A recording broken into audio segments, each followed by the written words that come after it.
The first band of the killer tornadoes slashed across the 5-county northern Indiana area shortly before nightfall. I remember looking at the sky, and it was a very eerie green color. Real eerie, still, and quiet, and then all of a sudden everything just went to pieces. And it just flattened everything. And I didn't see anything. Everything was just gone. The size of the storm was astronomical. It's a miracle that any of us survived.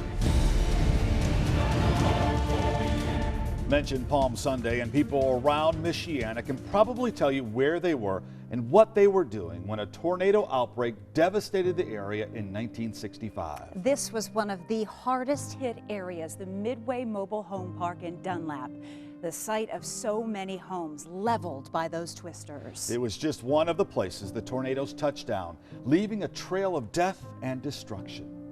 Hear it coming, and it sounded like a bunch of jet bombers flying over, lots of them, and then there was dirt flying all around us, and it felt like something was drawing the breath right out of my body.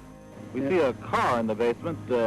Did that come flying in after you were down there? Yes, it come in, I took the house off, and then the car come in down in the basement. We was between the car and the stairway landing.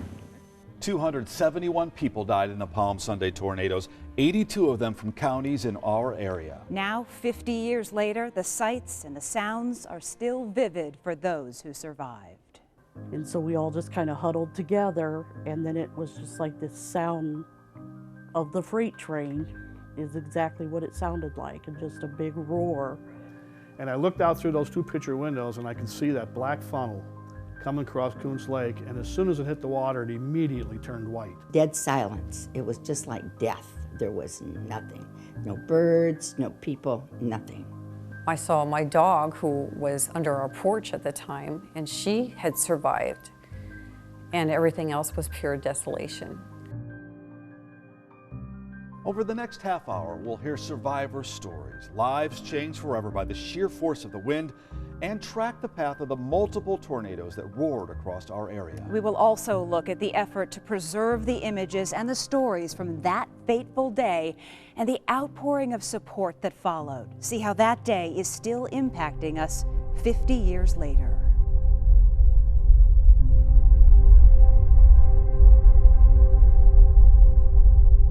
Perhaps the most iconic image of the Palm Sunday tornadoes was taken right here on US 33, near where the County Road 17 overpass is today. The picture of the twin tornadoes that caused so much destruction. The late Paul Huffman of the Elkhart Truth is the one who took that picture that made him so famous. His wife Betty was with him when he shot it, and she told me she had no idea what was headed their way. When I saw it, I said, "Oh, look at that smoke over there."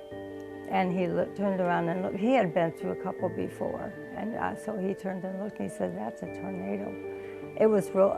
It was all dust, dirt, and it was just enormous. It was sweeping the ground, and you thought it was smoke. I thought it was smoke. It was thick, and it was gray, and it was dark. Really horrifying. But I just sat in the car and I watched as it come down the railroad tracks. And every time it hit a telephone pole, their balls of fire would fly out. And I kept thinking, now he told me to get in the ditch, and I thought, no, I don't have to yet. But then when it came down, oh, it was quite a ways in front of me. It turned and went over across the tracks. He was standing out in front of the car, taking pictures. And then he kept moving, going up closer, trying to get the best shots he could. And I was yelling at him to get in the car. I thought he was going to blow away. I mean, you know, it was so windy. His clothes were just standing out. And I said, you know, get in here. No, he said, just a minute. He always had to get that last picture. At the time, did you even know? I mean, I don't think he knew that there were 2 tornadoes. No, did you? We didn't at all, because when we first spotted it, it was one big tornado. It was just, I can't tell you how vast it was.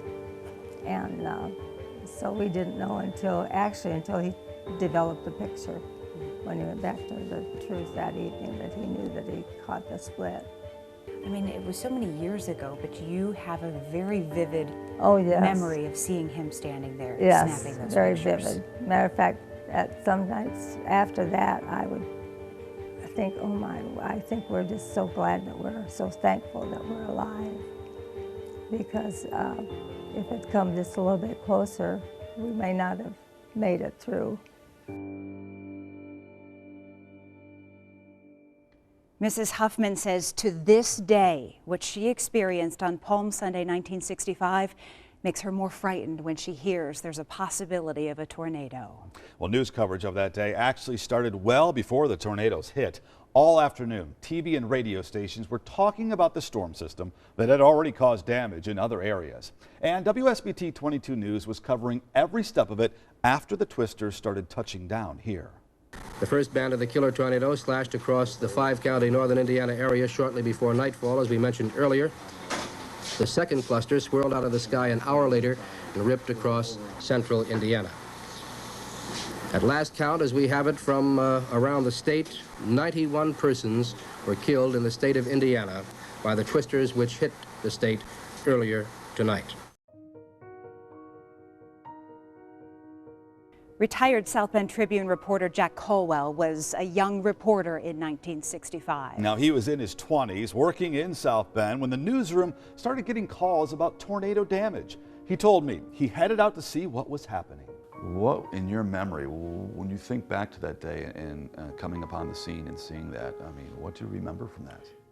I thought, first of all, it was like the pictures of the atomic bombs in Japan at the close of World War II. Just total devastation. You had roofs not just blown off, but just torn apart, shingles just flying all over the place. It was just amazing devastation. What was your emotion like at that time? Because here you are, a young reporter, you're sent there to cover the story. Right. But the devastation there, it had to be, I mean, emotionally, how did you handle it? Oh, yeah, because you knew that people had died in that debris. Hundreds altogether in northern Indiana. So, yeah, it was a terrible scene. Emotional. When you arrived, and what are you seeing? Take us back to that day. People were just kind of wandering around, stunned. In some cases, looking for things that might have been blown out of their homes. They were wondering about their relatives. Did they survive? Was a child or parent or uncle, somebody killed in this? And of course, I was trying to get information. You had to go up and ask people where they were, what they saw, if they were aware of anyone who was injured, killed. And that was tough too, because as I said, they were kind of stunned, they were emotional, but you had to go and try to get some information.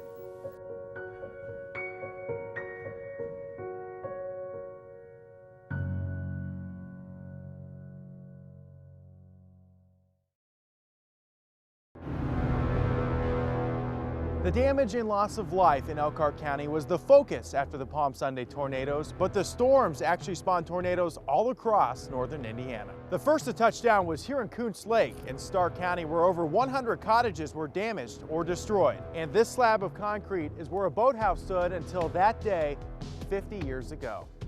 And I looked out through those two picture windows and I could see that black funnel coming across Coons Lake, and as soon as it hit the water, it immediately turned white. And when it hit all the water, you could see all the debris that was in it because it was white and the debris was black. Just a lot of debris everywhere. Trees down, branches all over everywhere. People crying, you know, standing outside crying. It was just a mess. And it was shocking, you know, for an 18-year-old, it was in a way exciting, but at the same time it was kind of devastating. As I recall, there was just a slit to get into the basement, and I was the skinniest guy there at 18 years old at the time. So they lowered me into this basement with a flashlight because it was almost dark at the time. I was just scared to death that I would find a body down there. And then it went into that bank over there and it took out all those homes along that bank, and then this photo has got the tornado, after it's taken those homes out, it's on the other side of that tree line right now. 50 years later, it's hard to see any remnants of the tornado's path. After the cluster started its path in Porter and LaPorte counties, the second set began at Coons Lake. It roared into Marshall and St. Joseph counties, damaging the then under construction LaVille High School. Another cluster spawned the now infamous Twin Twister that hit in Elkhart County. The storms then made their way northeast through LaGrange and Steuben counties and then into Michigan. It's not unusual to see them cluster and form and then track. When you start getting into the larger, as the storms become larger and more intense, those path lengths become longer. They're able to sustain the life cycle of that storm longer, and they're able to get wider and more intense. A total of 6 tornadoes touched down in our area, 47 across the Midwest. One of the most incredible stories of survival happened here at the intersection of US 20 and State Road 15 in Elkhart County. Becky Lawrence was just 5 years old at the time, enjoying a spring afternoon with her family. Little did she know that by the end of the day, she would lose a brother, a sister, an uncle, and 3 cousins. When the tornado hit her house, she was carried here, nearly a quarter of a mile away. There was a door, and my dad looked out that door, the window, and he hollered, "Everybody lay down, there's a tornado." We didn't know what that was. We didn't have a clue. And my uncle, I think, ran towards the bedrooms, and so we all ran towards the bedrooms. And the first bedroom was my bedroom and Janie's room. 5 people made it into that bedroom. But I tripped on the step, and my dad had a hold of my leg, and he was, you know, he had my mom and my little brother and my cousin Richard. He had all of them, and my dad was big. He was like 6'3", 300 pound. He was a big man. He had them all, you know, they're not going anywhere. They're on that concrete, and he's got them. And he had my leg, and I remember the house started to shake. And I could feel it, you know, like coming up in the air. And I don't know what I thought, but the next thing I remembered was when I woke up, I was falling out of the sky. And I saw the road, and I told him at the hospital.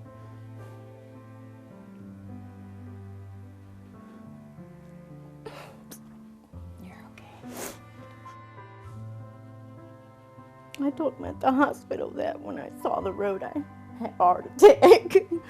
But, because I knew I was going to hit the road, you know. Figured I'd be dead, but I landed in the ditch right beside the road. And when I woke up again, I was laying in the grass, and it just, I thought the world ended. You know, I mean, I thought the world ended. I had no idea what had happened.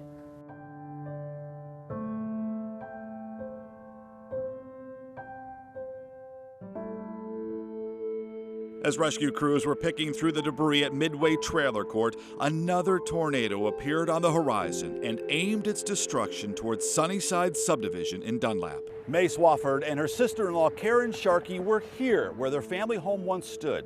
They saw the tornado coming toward them and they ran for cover. When we saw it, it was like a curtain coming, and it was coming up the road. And Mae had asked, she said, "Dad, that's a funny looking cloud." He said, "That's a tornado coming. And get the kids and get to the basement." So they did. They all went downstairs, and I thought, I've got to go upstairs and get the pillows because this tornado is going to hit at least half of the house. So I ran up, got the pillows, took them and threw them downstairs and told them be sure to put a pillow on top of their head. It was so fast moving. It just seemed like it took just minutes. And when it really hit, then all I could hear was wood splintering and glass breaking, and it was just over in a minute's time, I think. And when it was over, we looked up and we could see the sky, and that was the only part of the flooring from the 2-story home that was open for us to crawl out. And then it seems like I must have been in a daze, because when we got out, I just didn't see anybody around. And of course, none of us did. That's embedded in your memory, isn't it? Yeah. Mm-hmm. And thinking, you know, minutes ago, here you are in this wonderful house and wonderful neighborhood, and you walk out and it's all destroyed. Yes. All I could think of was we were the only ones alive, because I had seen all of us, and there was nobody out of their house.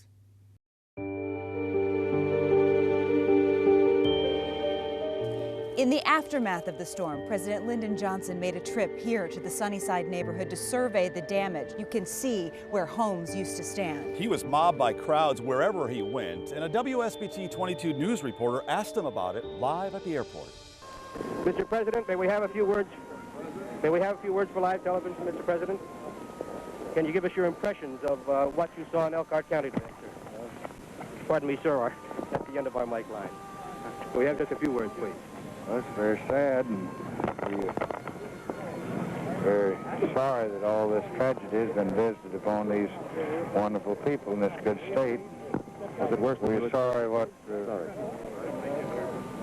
what's happened, and we want to do anything we can to be helpful. Does this indicate federal aid will be coming, sir? It does. Thank you very much, Mr. President. There are many stories about just what the power of tornadic winds can do. In Dunlap, a car part was wedged into a tree 50 years ago, and it remains there today. And there's other evidence of strange debris from the Palm Sunday tornadoes and other tornadoes across the country. It's when you start seeing things like pencils driven into a piece of wood, straw driven into siding, or pieces of metal twisted, wrapped, and distorted as it gets wrapped around trees, you start really understanding there's a lot of force behind these. That force can do some pretty incredible things. This spoon was found wrapped around a tree branch in the Sunnyside neighborhood after the Palm Sunday tornadoes. And this bicycle was wrapped around a clothesline post in that same neighborhood. How this all happens is in that instantaneous moment when the wind picks up that target or that debris, turns it into a projectile, it meets another object, and all kinds of crazy things happen. While these images from the local tornado look impressive, these winds can turn everyday items into deadly weapons. We're looking at thunderstorm winds, generally severe thunderstorm, 58 miles per hour. We've had instances where thunderstorms have produced 90 to 100 mile an hour winds. And when you get into tornadoes, the rapid spin and churning of that air, 100, 200 miles per hour, little things like a straw, little things like a pencil become deadly, forceful projectiles. But could you imagine what would happen if it were you? The human body being impaled by some of these. It's a very tragic thing to be thinking about those possibilities of being involved in those impacts from those projectiles.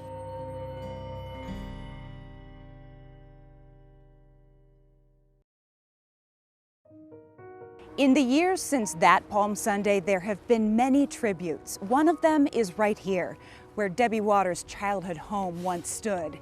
She lost her brother and created this memorial for all of the victims and those who were left behind. As far as I know, 271 people died that day across 6 states. 28 people in my neighborhood alone died, my brother being one of them. What better thing could we do than make something in memory of those people who lost their lives? That's first and foremost. Secondly would be the survivors. We were talking about survivor's guilt. There's so many people, and we're talking 50 years now. We're on the 50-year mark. So many people that still hurt from that day. They've got wounds that are still deep. Some of my family is like that.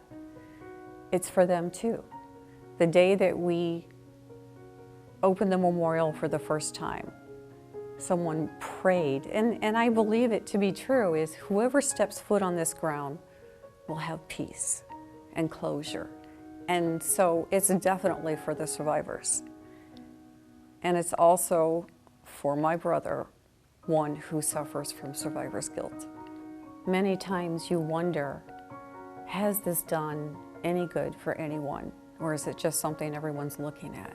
I mean, has it helped anyone? And 5 years ago, at the last memorial service, this lady came up to me afterwards and she was crying so hard. I couldn't understand what she was telling me. But I got the fact that she lost 6 people in her family. She said it was because of the memorial and the things that you said about survivor's guilt that has helped me tell my story. So yeah, it's doing some good somewhere. And we may never know everything, but that's okay.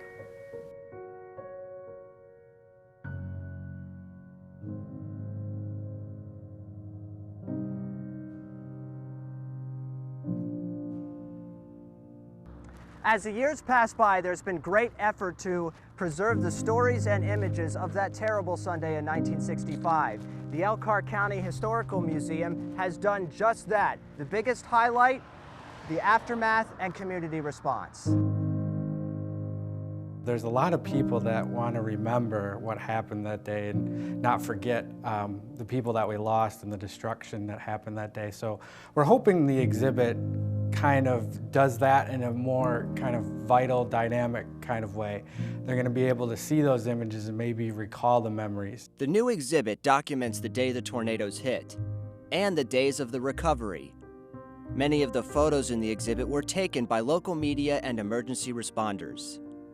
And while they capture the severity of the aftermath, curator Patrick McGuire hopes they tell the personal stories of how the community responded as well. It was amazing. Like, for example, the Red Cross, when the storm hit on Sunday, by Wednesday, they were feeding 600 people a day since Sunday, all on food that was donated from the community. So we really want to highlight that area too, because people always remember the destruction, but they don't really remember what happened and, afterwards, which is really where the real story is. Those stories are told through the eyes of people like the Red Cross coordinator who came from out of town. She had been through 3 floods, a hotel fire, numerous things, and she said that she had never seen a response like she had seen here in Elkhart County.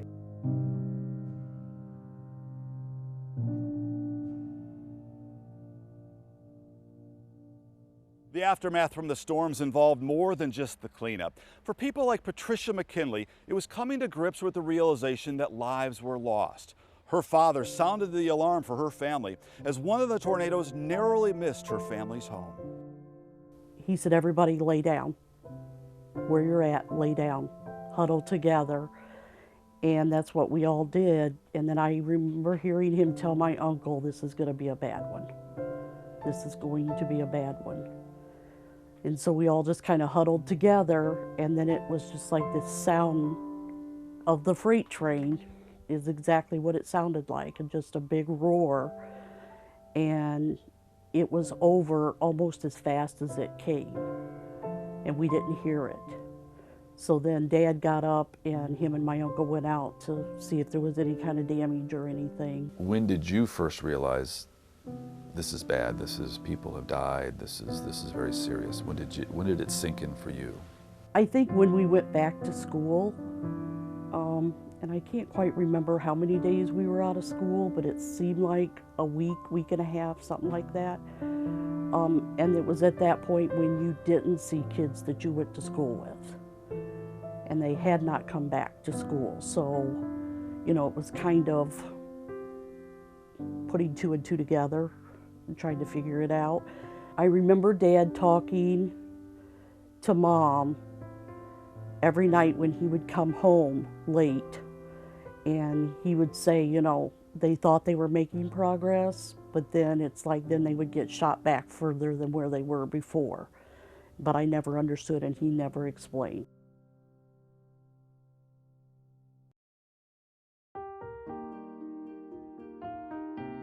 There's no arguing the Palm Sunday tornado outbreak was massive. One result of the devastation was changes made to the way people were warned about storms. Tornado sirens are now common to alert people outside. And the National Weather Service also had changes too. Among them, a radar facility was installed to fill in the gap that existed before. There was no radar in South Bend at that time. They were just a local forecast office, and it wasn't just Chicago. They could talk to Fort Wayne or even Detroit, who had radars. And they would just try and see who had the best view of what was going on, get the information relayed, and then try and get a local warning out to the local area based on what they were hearing over the phone. And that's just part of the reason our area saw a blanket warning for tornadoes on Palm Sunday, 1965. Meteorologist Sam Lashley from the National Weather Service says the devastation we experienced taught scientists some valuable lessons. But because of that event and what we've learned, hundreds and thousands of lives have been saved by things we implemented since that event. Back then we didn't have any education of the public. So one thing that came out of that was a recommendation that we do training, severe weather awareness weeks that we've started from that. So the people now understand a watch, a warning, where to go in a tornado. A lot of people had no idea what to do. They didn't even realize a basement was a safe place to go. Lashley says the Palm Sunday outbreak was the pinnacle of the profession for meteorologists.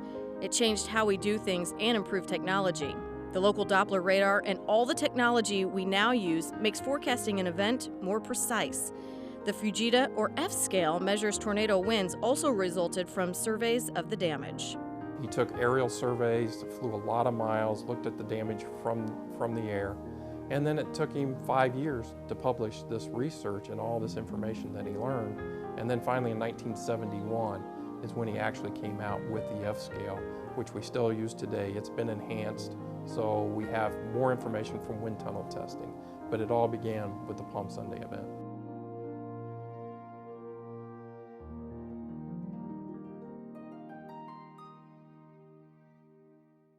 It is so unfortunate that so many lives were lost because of this tragedy, but there was a lot of good to come from this. It took a while for the technology to catch up, but as Carrie mentioned, it has improved. It has. We don't ever want to see something like this happen again. Now, is it possible that a big outbreak like this could happen again? Well, yes. It's our job, though, to do the very best we can to keep you safe. We're lucky. We're so lucky to have the tools that we have today. Mobile news and weather apps, and the ability to communicate with you around the clock. That did not exist back in 1965. Yeah, it didn't. And for these improvements, we're fortunate.